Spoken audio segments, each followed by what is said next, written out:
Waalaikumsalam warahmatullahi. Mana kabarnya, Ustaz? Sehat ya, insya Allah. Alhamdulillah. Mohon maaf baru selesai tadi. Ya, baik, Ustaz. Ini sudah masuk sesi tanya jawab. Eh, Langsung kita persilakan, Ustaz, ya. Untuk yang mau bertanya langsung, silakan. Bisa langsung di-on-kan saja mic-nya. Silakan. Assalamualaikum warahmatullahi wabarakatuh. Waalaikumsalam. Waalaikumsalam warahmatullahi wabarakatuh. Izin bertanya, Ustaz, untuk kasus yang GoFood tadi ya. Kalau GoFood tadi hukumnya sudah cukup jelas gitu ya, secara transaksinya itu keharamannya gitu. Cuman yang saya tanyakan adalah dari sisi si penjual makanannya gitu ya. Dari sisi penjual makanannya ini apakah juga termasuk haram juga gitu. Jadi penjual makanan yang memanfaatkan GoFood gitu. Karena manfaatnya si penjual ini dengan GoFood itu mereka mendapatkan kemudahan untuk pemasarannya. Itu Ustaz. Assalamualaikum warahmatullahi wabarakatuh. Waalaikumsalam. Terkait wasilah mungkin, Ustaz. Apakah masuk? Iya. Ya, silakan. Jadi kalau kembali kepada hukum muamalah, semua hukum muamalah itu hanya dilihat zohirnya saja. Karena Nabi bersabda, nahnu nahkumu bizoih. Kita ini umat suruh menghukumi zohirnya saja. Berarti semua transaksi muamalah yang secara zohir itu sudah terpenuhi rukun dan syaratnya, maka hukumnya itu sah, hukumnya sah. Jadi kalau penjual itu pokoknya ada yang datang, driver GoFood datang, dia bayar, makanan diserahkan, itu sebenarnya secara muamalah kan selesai. Sah kan? Tidak dibebani dengan pihak yang bermuamalah.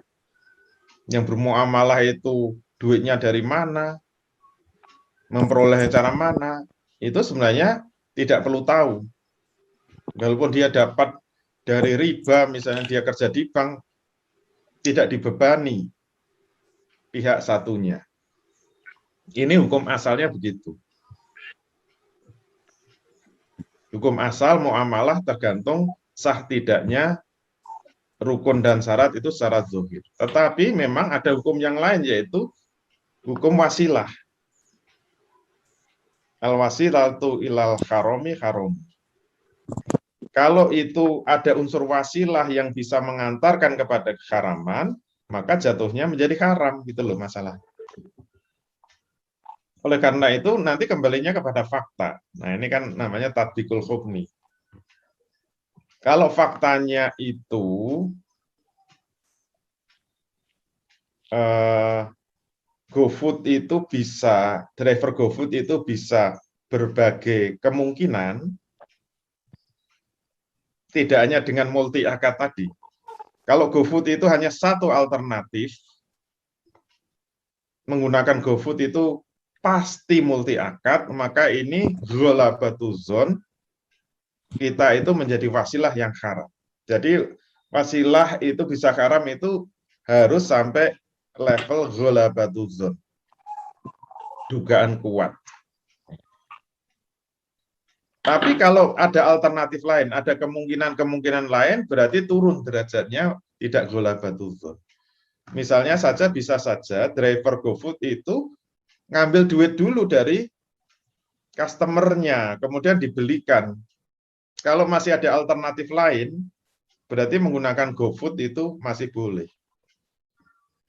Atau customer bisa langsung membayar pakai GoPay misalnya.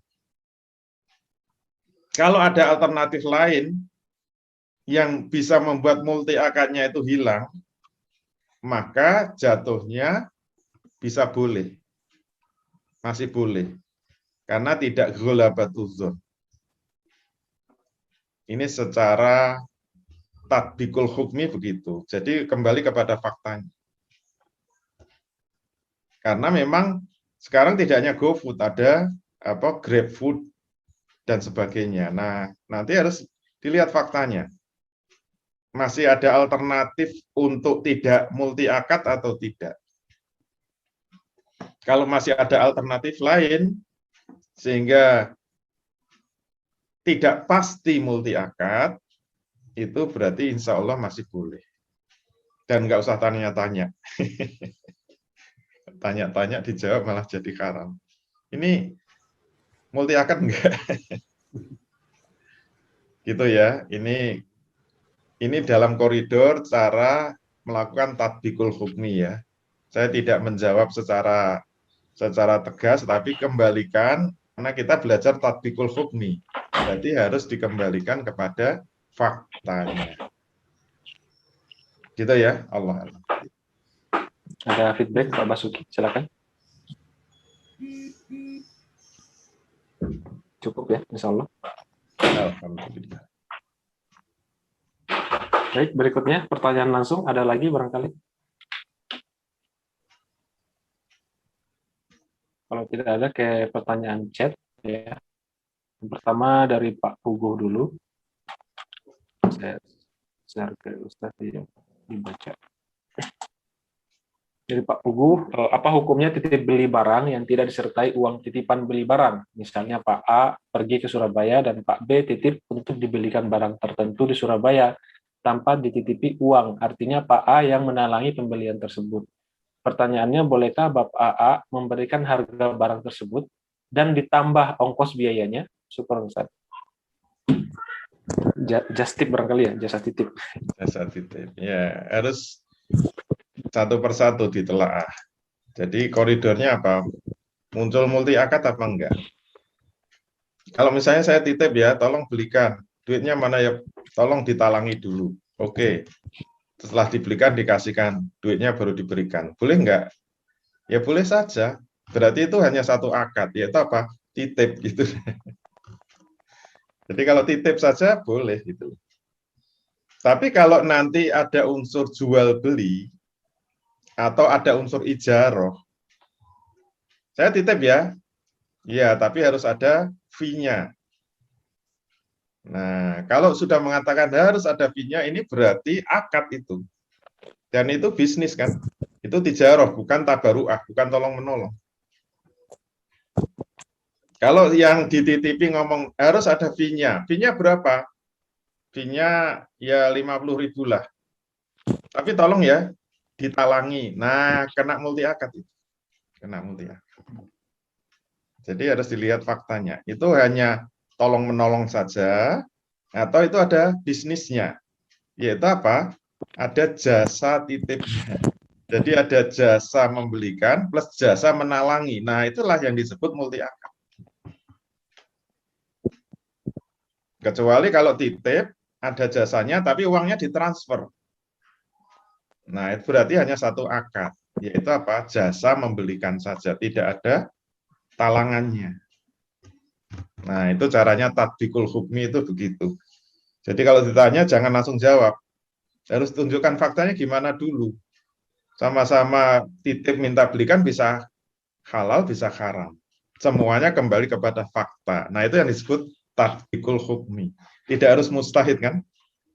Kita sudah bisa seperti mustahid, padahal bukan istihad. Itu namanya tatbikul hukmi.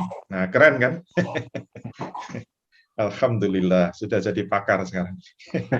Sudah lulus jadi pakar ekonomi Islam. Jadi untuk tatbikul hukmi jangan ragu-ragu. Saya bukan mustahid, nggak bisa jawab. Janganlah, kuliah sudah 6 semester. Ini sudah semester 5. Masih takut menjawab. Nanti kasihan lembaganya, Kor Isaac diragukan. Yang mengeluarkan sertifikat ditanya nggak bisa jawab. Alasannya bukan mustahid. Takut salah, Tan. Ya. Syukuran, Ustaz. Terima kasih ya, Pak. Insya Allah ya. Ya. Perlu diasah terus berarti. Berikutnya dari Bu Dinda. Assalamualaikum Ustaz, bagaimana apabila membeli GoFood dengan saldo GoPay, di mana saldo GoPay sudah terpotong di awal saat makanan dipesan dan sebelum makanan diantarkan. Sehingga akad utang piutang antara pembeli dan driver tidak ada. Saldo GoPay hanya akan dikembalikan utuh apabila driver membatalkan pesanan yang sebelumnya diterima.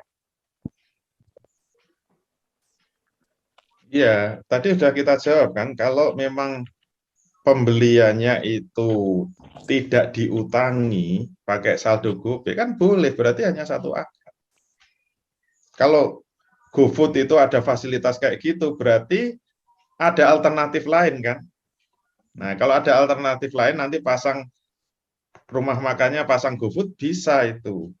Karena bukan satu-satunya dengan utangan atau dengan talangan, itu bukan satu-satunya metode untuk membeli dengan GoFood. Ini yang sudah kita bahas tadi dari pertanyaannya Pak Basuki. Syaratnya apa? Kalau menggunakan GoPay tidak boleh ada diskon. Diskon GoPay. Kalau ada diskon kena riba. Multi akadnya hilang tapi muncul riba.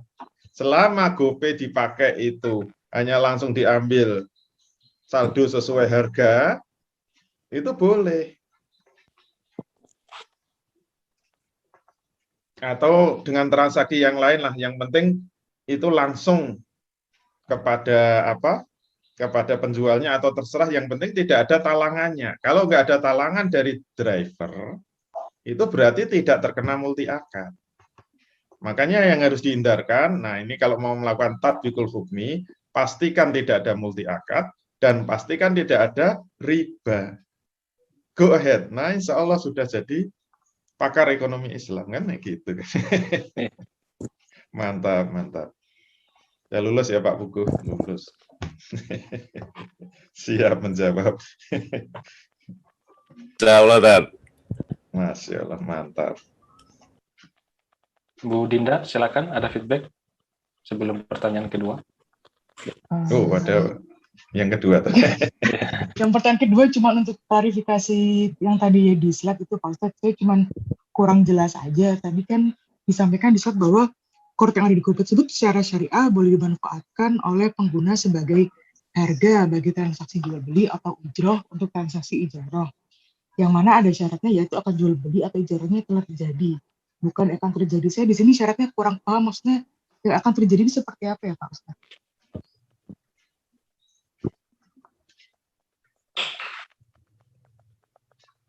Boleh. Qard di GoPay boleh dimanfaatkan, boleh. Syaratnya tidak ada manfaat yang muncul. Yang kita bahas tadi kan manfaat itu apa? Diskon. Diskon dari GoPay. Itu namanya sama dengan riba itu. Karena akad deposit ke GoPay itu kan qard ya. Itu seperti nabung di bank kan. Kalau kita nabung di bank itu sebenarnya akadnya apa? Itu kan qard, kita meminjami kan. Bukan titip kan. Yang namanya titip itu cuma naruh, tidak boleh disentuh oleh yang dititipi. Kalau diambil barang yang sama, itu namanya titipan. Tapi kalau kita naruh uang, kemudian uangnya itu sudah nggak tahu kemana, nanti yang kita ambil uang yang lain, namanya qard. Itu mau duit, mau dimanfaatkan, mau nggak. Pokoknya kalau sudah diambil itu sudah barang yang lain, itu tetap namanya qard. Nah, ayatnya, kullu qardin jarra manfaatan fahuwa riba. Setiap qard yang menghasilkan manfaat itu riba. Dalam GoPay, yang biasanya muncul manfaat itu apa? Fasilitas diskon. Misalnya kita itu deposit 100.000, kita menggunakan Gojek. Ternyata selesai sampai tempatnya, berapa Pak? 80.000. Mau bayar cash apa pakai GoPay? Kalau cash itu 80.000, kalau pakai GoPay dapat diskon 20%, sehingga nanti langsung diambil dari GoPay-nya itu berapa? 74.000. Dapat diskon 16.000. Diskon 16.000 dari GoPay ini namanya riba. Oleh karena itu kalau kita itu naik Gojek, tarifnya 80.000, bayar pakai GoPay, tetap 80.000, itu boleh. Termasuk pakai GoFood. Kita membeli GoFood di restoran, harganya 80.000, pakai GoPay 80.000, tidak ada riba. Bagaimana tahu itu riba atau tidak? Dibandingkan kalau membayar cash berapa, kalau pakai GoPay berapa. Kalau ada perbedaan, itu namanya ada manfaat. Tapi kalau sama-sama dapat diskon, bayar cash dapat diskon, pakai GoPay dapat diskon, berarti itu diskon dari restoran, bukan dari GoPay-nya. Kalau diskon dari GoPay itu namanya manfaat dari qard. Kullu qardin jarra manfaatan fahuwa riba. Itu nggak ada bedanya dengan kita nabung di bank, kemudian dapat bunga. Bunga itu kan manfaat. Bunga dengan diskon itu sama.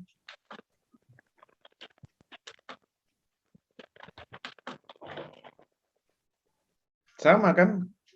Kita nabungnya apa? 100.000, ketika membayar harusnya 100.000, kenapa jadi 80.000? Kan dalam tanda kutip ditambahi 20.000. Oleh GoPay-nya kan ditambahi. Itulah bunga, itulah riba. Jadi bunga sama diskon rate itu sama. Diskon rate. Sama seperti kalau pinjam ke bank, misalnya pinjam 100 juta, apakah yang kita peroleh 100 juta? Enggak kan? Kita yang terima cash misalnya tinggal 90 juta, 95 juta. Yang 5 juta itu apa? Diskon rate. Kita sudah memberi bunga kepada bank. Itu haram itu, 5 juta itu. Jadi diskon rate itu sama dengan rate itu sendiri. Sama-sama bunga. Rate itu apa? Rente. Bahasa Indonesianya kan rente. Rente itu bunga. Pelaku namanya rentenir. Gitu. Itu sangkan parameng dumadi. Asal muasal istilah. Kenapa ada istilah rentenir? Diurut-urutkan kayaknya begitu. Itu namanya otak-atik. Allah alam. Begitu ya? Baik, terima kasih Pak Ustaz. Ya, baik, alhamdulillah. Ada lagi barangkali yang bertanya langsung? Boleh bertanya, Ustaz? Iya, dari Kor Isaac ya, Bu. Silakan. Pak Ali. Iya. Bu Eni ya, Bu Eni. Ya. Jika ini apa namanya, si A ya, A punya barang di satu tempat, titipan lah gitu di C katakanlah ya. Tapi si A ini juga punya rekening GoPay. Nah, kemudian A ini melakukan gosen barangnya di C tadi ke B gitu. Ini barang titipan ya, bukan jual beli sih, barang titipan saja. Gitu hanya sebagai titip antar aja gitu ya, bukan jual beli. Ini apakah termasuk multi akad dan apakah ini diperkenankan gitu?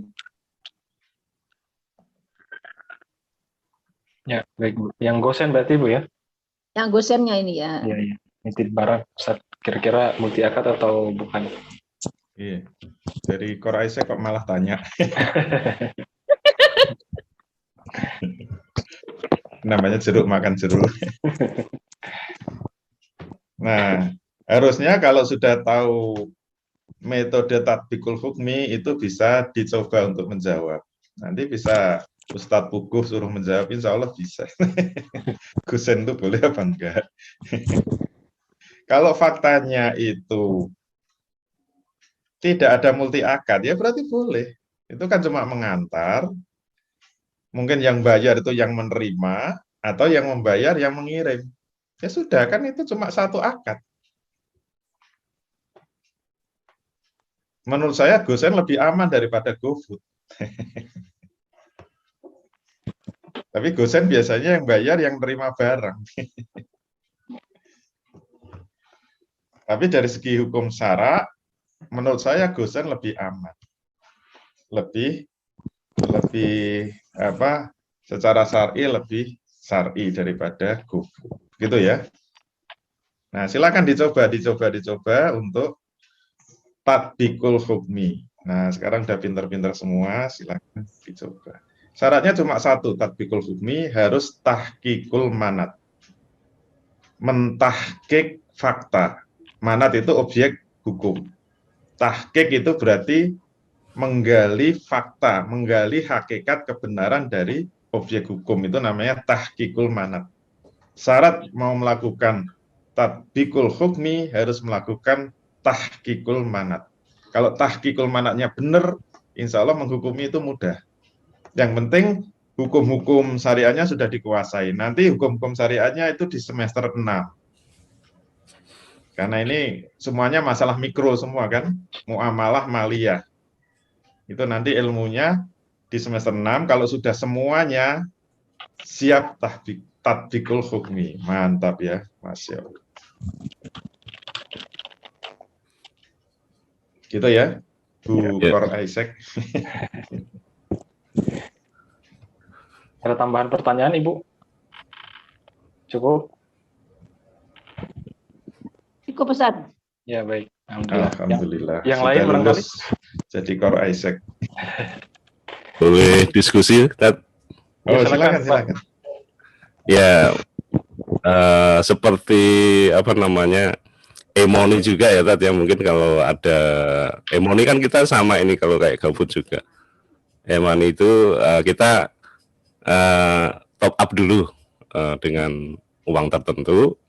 Nah, ketika kita belanjakan di apa namanya, di minimarket atau di tertentu mendapatkan diskon itu kan berarti ada ribanya ya gitu kalau nggak salah itu ya. Berarti itu haram itu ya. Jangan ragu-ragu, jangan. Ini kan masih belum ini tadi itu. Jadi kalau saya berpendapat paling itu sama yang seperti tadi GoFood juga, artinya karena ada akadnya qad utang tadi juga, ditambah ada akadnya manfaat, berarti ada tambahan, berarti riba juga. Ya kurang lebih gitu Tata. Alhamdulillah sudah lulus. Ya itu benar. Jadi itu contoh penggunaan e-money yang memunculkan riba. Makanya harus hati-hati kalau menggunakan e-money, ya pastikan tidak ada manfaat-manfaat tertentu. Nanti bisa dikembangkan. Kalau e-money-nya itu Shopee Pay, kemudian kita belanja di Shopee, dapat gratis ongkir. Nah, silakan jawab, itu riba apa bukan? Hati-hati. Sekarang yang lulus Core Isaac sudah banyak, nanti bisa ditanyakan. Syukuran. Alhamdulillah. Ya, silakan, masih ada 3 menit ya, Bapak Ibu, boleh dimaksimalkan. Barangkali ada diskusi lagi atau pertanyaan. Alhamdulillah sudah mantap semua. Atau sudah tidur semua nggak tahu. Insya Allah sudah mantap semua, Ustaz. Alhamdulillah sudah semester 5 kok sudah mau lulus. Baik, kalau sudah tidak ada, berarti insya Allah sudah clear ya soal tatbikul hukmi, tinggal praktik saja, mungkin lebih sering digunakan saja agar lebih lancar, dan insya Allah akan lebih lebih dipahami bagaimana prosesnya, dan mungkin bisa membuka konsultansi gitu ya, kalau misalnya ada yang pengen nanya-nanya untuk memperbanyak latihan begitu, memperbanyak latihan sehingga kita juga makin paham. Karena kalau nggak praktek nanti malah nanya-nanya terus ya, padahal sebetulnya udah ada ilmunya gitu. Mungkin bisa kesimpulan Ustadz dan closing statement. Baik, untuk materi tatbikul hukmi sudah kita selesaikan. Insya Allah untuk metode-metode ini sudah selesai.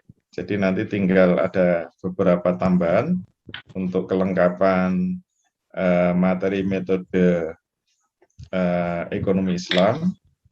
Insya Allah itulah yang dikehendaki dari ekonomi Islam. Metode yang digunakan harusnya sebenarnya kalau mau diringkas ya cuma satu, metode melahirkan ekonomi Islam itu dengan ijtihad. Semuanya ijtihad, mulai istidlal itu juga ijtihad, istimbat itu juga ijtihad, ijtihad sendiri itu juga ijtihad, istiqro'i itu juga ijtihad. Yang tidak itu memang tatbiqul hukmi, itu seperti ijtihad. Nah, kalau kita belum level mujtahid, memang diharapkan bisa melakukan tatbiqul hukmi. Itu level muqallid mutabi berarti.